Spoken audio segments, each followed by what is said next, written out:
First of all, it is for me a great pleasure to be here. It's fantastic to be here for many reasons. Fantastic location.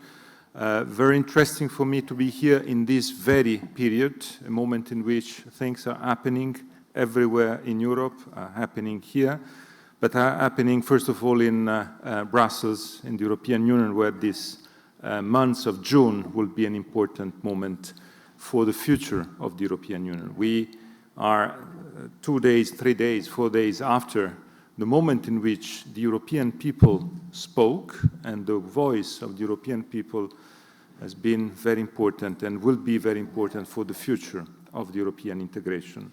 I'm very happy also because of the subject of today and because of the possibility to try to say a few words on how to connect my report, the report on the future of the single market, and the future investments for the European Union in the next 5 years. It's for me very, very useful and meaningful to say that here in Barcelona, with the possibility to connect what we are doing, or what we have to do at the European level, with one of the European capitals, one of the European most important, more productive regions of Europe. I think one of the main problems of the European Union until now has been the fact that we were too much centralized, and too much centralized maybe in Brussels in the last years. The need to decentralize, the need to have on the ground the possibility to invent new ways and new paths on how to push and to boost investments, and the way in which the connections between the ground and Brussels can work is, in my view, one of the most important challenges for the next 5 years. I can tell you that in my studies when I was a student and the Maastricht Treaty was negotiated, for me one of the most inventions of the Maastricht Treaty was the creation of the Regions Committee. The invention of a place where the relationship between regions and development on the ground and Brussels was becoming one of the main issues for the European Union. And I would like to see for the next 5 years this connection more important than it was in the past. For me, it is crucial also to try to overcome the way in which the European people is looking at Brussels, is seeing what is happening in Brussels. I can tell you that Europe is all our 27 member states. Europe is all our regions. The idea that Europe is Brussels is an idea that we have to overcome, and we have to change, I think, for many reasons, and I think also for the good of Brussels itself. I think that this point is crucial for the future of the European Union. And so the possibility to be here and to discuss about these topics with this idea, this approach, being able to connect the ground and the European capital, the main European capital for me, is a fantastic opportunity. I say that also for another reason, and the other reason is the following one. We are at the end of a legislature, and we are at the beginning of a new legislature. And if you give a look to what happened in the last 5 years, I think we all agree with one idea, and the idea is the following one. We had 5 years in which the European Union, the European institutions, and if I may say, the European Commission, because we are here under the initiative of the European Commission too, and I would like to pay tribute to the fantastic work of the European Commission in the last 5 years.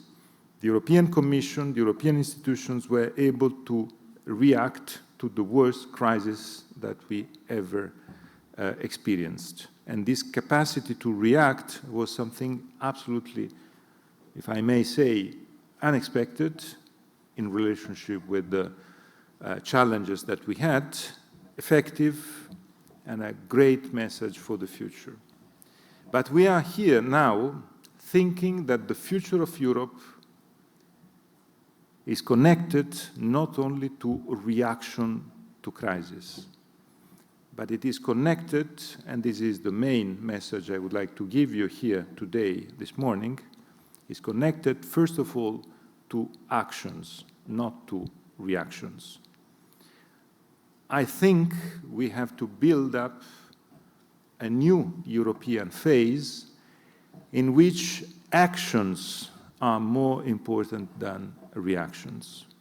I say that for a very simple reason. When I prepared the report on the future of the single market, of course, for me, the most important part of the job was how to connect what was the single market at the very beginning, 85, 86, and the big target of the Europe of 92, and what is the single market today?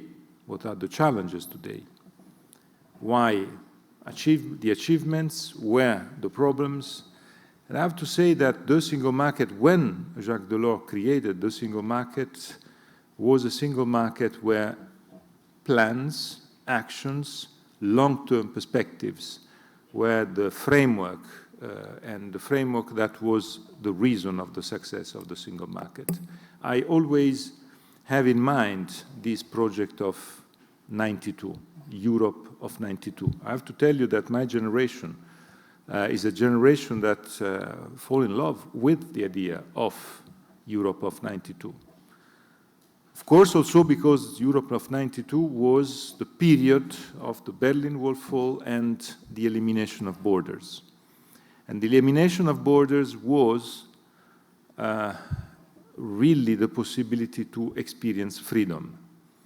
And to experience freedom for generations and generations, and of course in Spain it was more and more important, it has been, in my view, something crucial for the future of the European Union.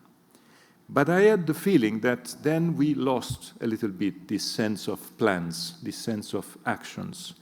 And we started, and it is what is happening also in this period, to react to crisis as the, how we say, mainstream of our activity. And I think there's a problem when politics is obliged to react to crisis rather than thinking to the future. And it is, in my view, one of the main issues of the single market and of the future of the European Union. What does it mean, acting instead of reacting? Why we have, in the next 5 years, to build up great projects with the idea to act with the same spirit of the founders of the single market. Not only Jacques Delors. Jacques Delors was the main architect of the single market as president of the Commission, but I was lucky. I'm very lucky because I had the possibility to be with Jacques Delors many times in the last 8 years, where he was alone in his house in Paris, very old. He died at 98 last December, as we all know.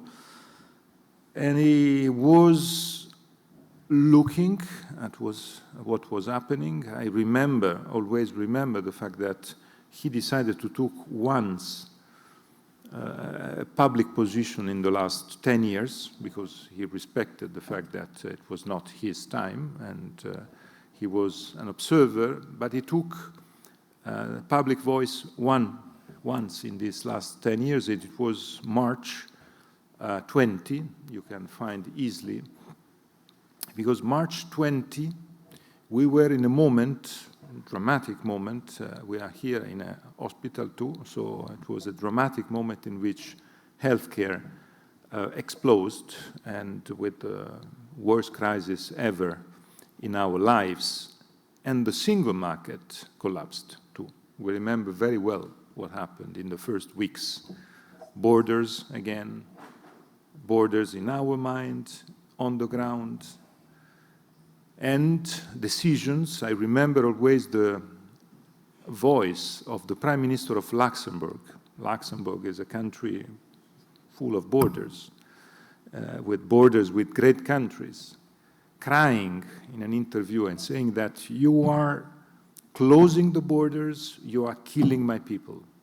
Because closing borders at that time meant killing people. No possibility for nurses to cross the borders to work on one. And the voice of Jacques Delors exactly in that moment started saying, the virus is back. And of course it was not talking about COVID. The virus was the virus of nationalism and the idea to have borders as the way to work in our continent. And the idea to say we have to work without borders, with a single market of cooperation among all of us, was the great message that he gave. And it is not by chance, I think, that some days after Macron and Merkel met and they invented the plan for Next Generation EU, I have to tell you, after a non-paper that was presented by the Spanish government some weeks before. And the voice of Jacques Delors at that time was, in my view, very important also for the possibility to clearly say that the single market is under threat and it is underperforming. And this is why my message today is to try to connect your reflection on future investments with the single market. And I would like to tell you why I worked on a report that was a report where my big message, first of all, to the European leaders is to say that the world of today is different from the world of yesterday. When the single market was created in 85, when the project of 92 was launched by Jacques Delors and the other leaders. I was mentioning Delors, but I don't want to forget the fact that Delors was able to do what he did because of a European Council supporting him. Mitterrand, Kohl, González, Andreotti, and the other leaders, they were supporting him and they were giving him the political support. And the big message is exactly the comparison with 85. I just tell you one figure that is the most important one. When the single market was created, China and India together were 4% of the world economy. And today, China and India together are 25% of the world economy. We never experienced such a spectacular change in the world economy. And this change from 4 to 25 has one consequence, and the consequence is for us, of course. We all reduced our place at world level, all the European countries and the European Union as a whole. What is the consequence? The consequence is that then on some issues where at that time the leaders and the European countries told Delors, it is our business, it is not your business. So the single market is for some topics, but not for all the economy. They took 3+1 subject, and they decided to put aside this 3+1 subject, and these 3+1 subjects were telecom, energy, and financial services, plus defense. But defense was out by definition because of the treaties. Today we are changing this approach on defense and single market because of what is happening. But the key point is that the three main subjects, so energy, telecom, and financial services, were national. And the decision was to keep them national, not to integrate them. The consequence is that we are no more competitive at world level on these three main subjects. If you take the three, the dimension of our companies, the competitiveness of Europe, in these three, Europe is lagging behind, is dramatically lagging behind on the three. All figures are telling us that in the last 10 years, the comparison with the US is a comparison where they are running and we are just walking. And probably the main topic is on financial services. I would like to focus just one moment because it is part also of your reflection. Without financial services integrated and well-performing, there's no investments at all. Investments can be successful only if there's a good mix between private and public. It's impossible to think today to have only public investments. And the possibility to have a good mix is related to have well-working financial services and well-working and integrated financial market. And it was until now not a success for many reasons. First reason was the fact that, of course, it was not integrated. So in the last years, we had 27, and we have still 27 capital markets.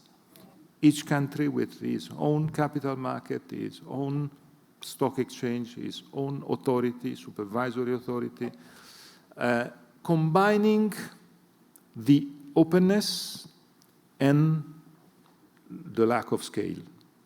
Because on the financial markets, we don't have a single point of entry, so a non-European financial products can enter everywhere in Europe and can circulate everywhere in Europe.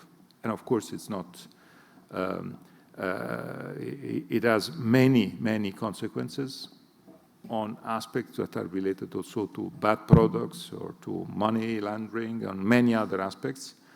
And at the same time, the fragmentation in 27 markets, 27 authorities is creating a lack of scale.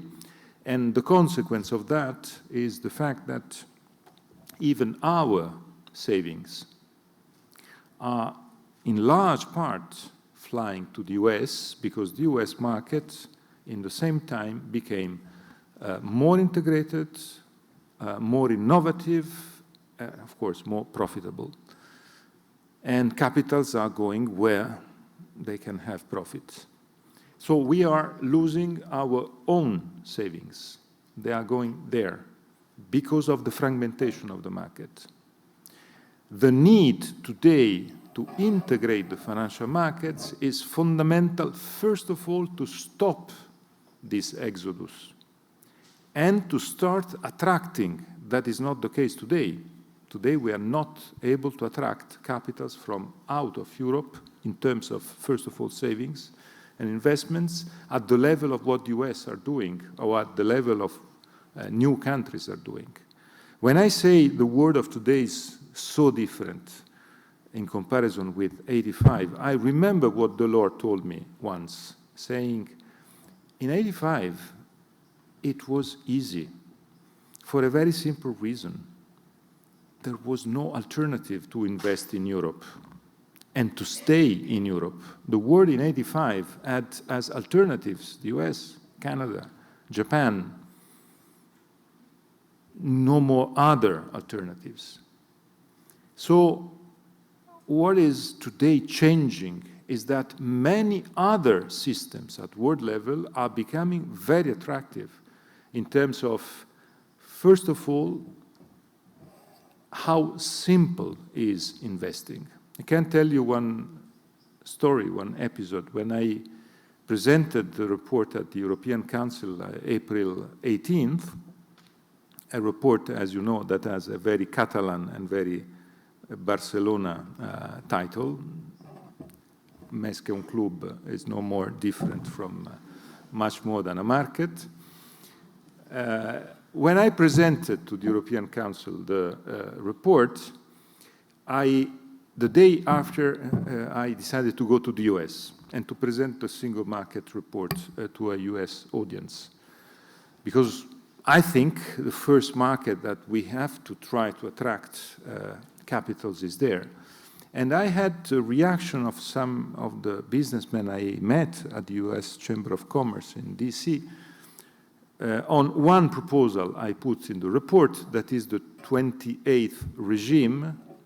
Just a parenthesis on that. The 28th regime is the proposal to say today one of the reasons why it's so complicated to invest in Europe is the complexity of Europe. The same American businessman told me, but how is it possible to invest in your European Union. You ask us to love Europe, to invest in Europe. You have 24 languages. You have 27 legal systems. You have 27 fiscal systems. For someone coming from abroad, it's a mess investing in Europe. And this is why the idea of the 28th regime. What is the 28th regime? It's the creation of a 28th state at European level, a virtual state, not Catalonia. It's a 28th virtual state. And this 28th virtual state with his own legal system.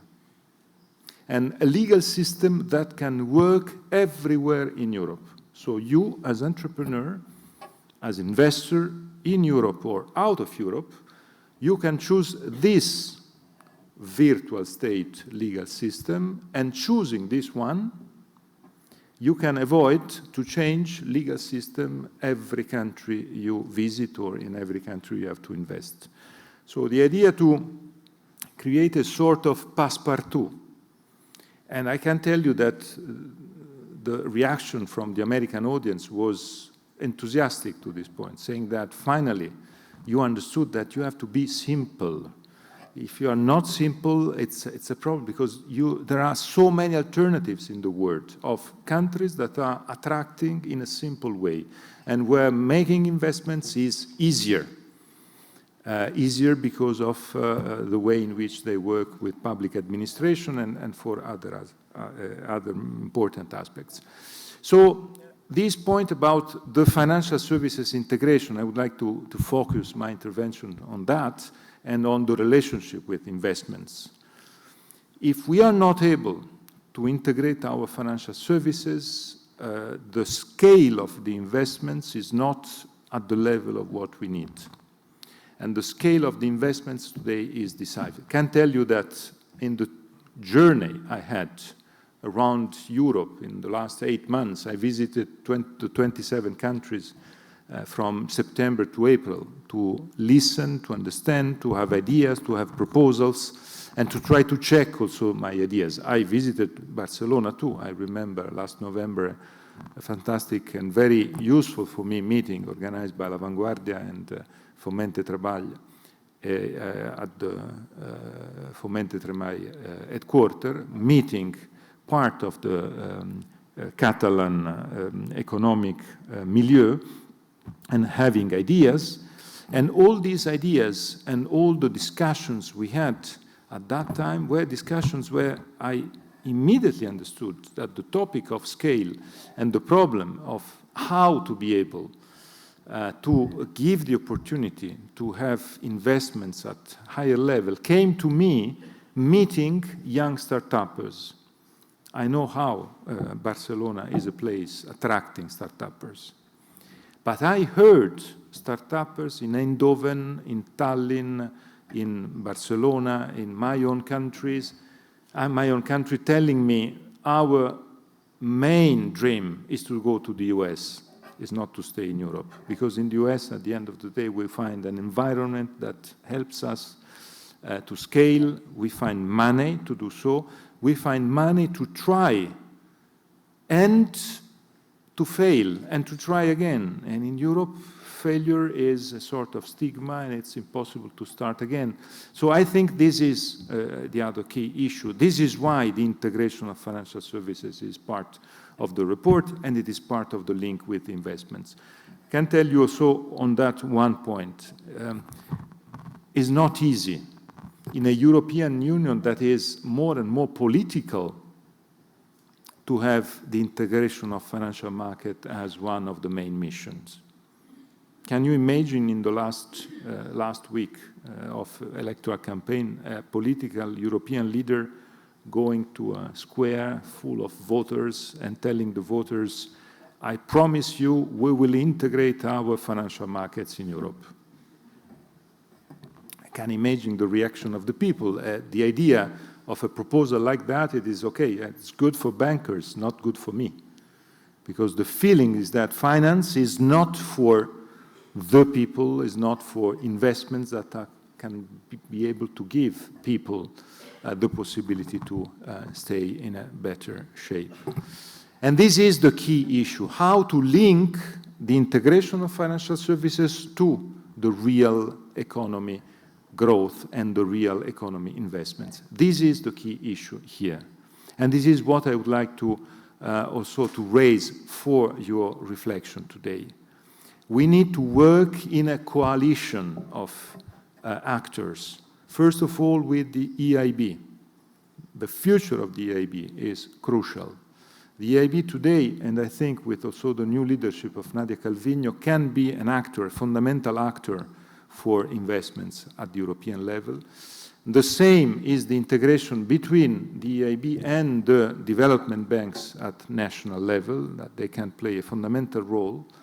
At the same time, the integration of financial services. In the report, there's a roadmap on that, on how to integrate financial services in the next 3 years, and how to be able so to attract investments from abroad, and then to be able, with these investments, to do what? To be able to recuperate what we didn't do in the last years, and also to be able to, and this is my third point, and maybe the most important for me, and my conclusion too, is the main topic related to innovation. You are here, you are discussing on these topics, and the topic on how to be innovative in our investments, I'm sure, will be part of the entire work that you are trying to do. When Delors created the single market, he created the single market of the 4 freedoms: goods, capitals, persons, and services. And the single market is the single market of the 4 freedoms. And we are all, of course, related to these 4 freedoms. But in reality, this Article 26 of the treaty with the 4 freedoms has a big limit. The big limit is that the quadripartition of the 4 freedoms is a quadripartition that speaks very, very 20th century economy. It's not for the 21st century. 21st century is based on the intangible. And services, capitals, persons, and goods are very much tangible. What was the economy in the last century? And this is why we created the single market in 1985. This is why I think the need today to add a 5th freedom and to change the single market, adding this 5th freedom that is based on innovation, knowledge, research, data, and being able to have a new framework on that, creating the possibility for the European Union and for all our territories to recuperate and to stop lagging behind the US on that. My proposal to the President of the Commission is to nominate a Vice President, Executive Vice President, with the 5th freedom as big responsibility. 5th freedom in terms to say to all the European citizens, for the next 5 years, we have to become the most innovative place in the world. That was not the case until now. And if we think what happened in the last years, we weren't working on that as we need to do.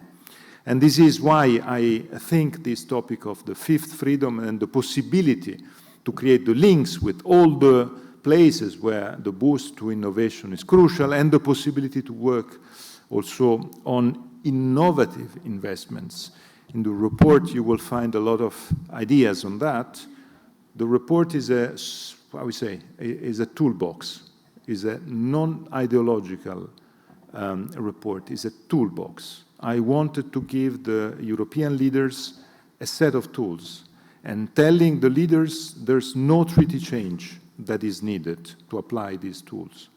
I say that very clearly because we have to be very pragmatic today, and this is my also last suggestion to you. We have to be very pragmatic on that. If we are pragmatic, I want to be very clear, we are able also to overcome all the discussion about left, right, populist, non-populist, nationalist. If we are pragmatic, we are able to focus on what people are needing today. And people need today to be able to have jobs, to have one reason to stay in the place they were born, and with the possibility to relaunch, and relaunching in an innovative way. And in my view, this is today the most important part of our work. I would like really to leave you with the idea that the future investments here and at European level, they need this approach, an approach in which the innovation is the main flagship. I can tell you that on this idea of the fifth freedom I worked, I heard, I discussed, but then I decided to put it as the first chapter of the report. And reading the report, I can also tell you that the report is very interesting for many reasons. It's a fantastic tool if you need also to beat the insomnia, because if you read the report in some moment of the night, it's absolutely decisive. There are some pages that are page 30 and 31, first of all. But I can tell you so that the report is a very pragmatic set of tools. So the leaders can take some of these ideas and in a very pragmatic way, discussing with the different countries, the different political ideas, trying to be effective and to implement these ideas. What I would like to say in my conclusion is the following sentence. Inertia today means decline for us, for the European Union. We have to be aware of that. We have to act together, regions, member states, Brussels, public and private, entrepreneurs and workers, is the Delors method.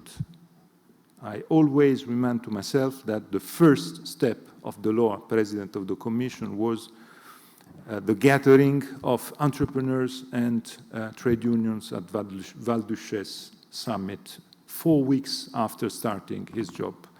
It was the day in which he gave a great message to all the European leaders and European people, saying that Europe, we are Europe, and we have to work together. And I hope the spirit of Delors can be also the spirit of today's conversation here. Thank you so much.